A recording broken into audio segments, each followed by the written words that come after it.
À Paris, la commémoration s'est accompagnée notamment d'un dépôt de gerbes et de l'inauguration d'une exposition temporaire.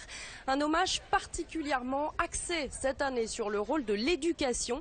Ce dimanche, des élèves ont assisté à la cérémonie. Alors que savent-ils de l'esclavage? Se sentent-ils concernés par cette histoire?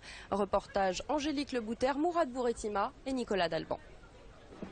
Ils ont le privilège de marcher dans les pas des ministres et des sénateurs sous les dorures du palais du Luxembourg. À 13 ans, Tilisa, Anaël, Noé et leurs camarades sont aujourd'hui invités à découvrir le Sénat et ceux qui se sont battus pour les valeurs de la République. En ce jour de célébration de l'abolition de l'esclavage, c'est Victor Schœlcher.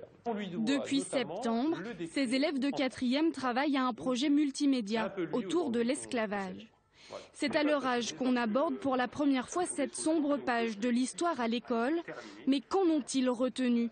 Que savent-ils du 10 mai et de Schœlcher l'abolitionniste?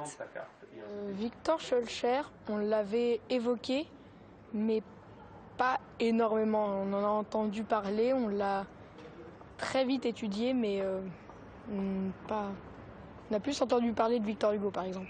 C'est l'abolition de l'esclavage, 10 mai 1848. L'abolition de l'esclavage en France. Avant, je ne savais pas, mais aujourd'hui, j'ai appris que c'était la commémoration de l'abolition de l'esclavage. J'ai appris comment on capturait les esclaves, qu'est-ce qu'on en faisait après, et puis qu'est-ce qu'ils devenaient. Très réceptif sur ce chapitre de l'histoire.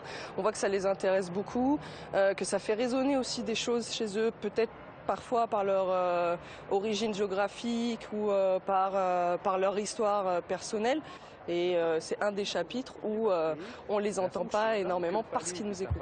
En fait. Bientôt, ces élèves publieront leurs propres travaux sur Internet. Des sons, des images, des histoires, un web documentaire et un blog pour alimenter cette mémoire de la traite négrière et de l'esclavage qu'ils contribuent eux aussi à garder vivante.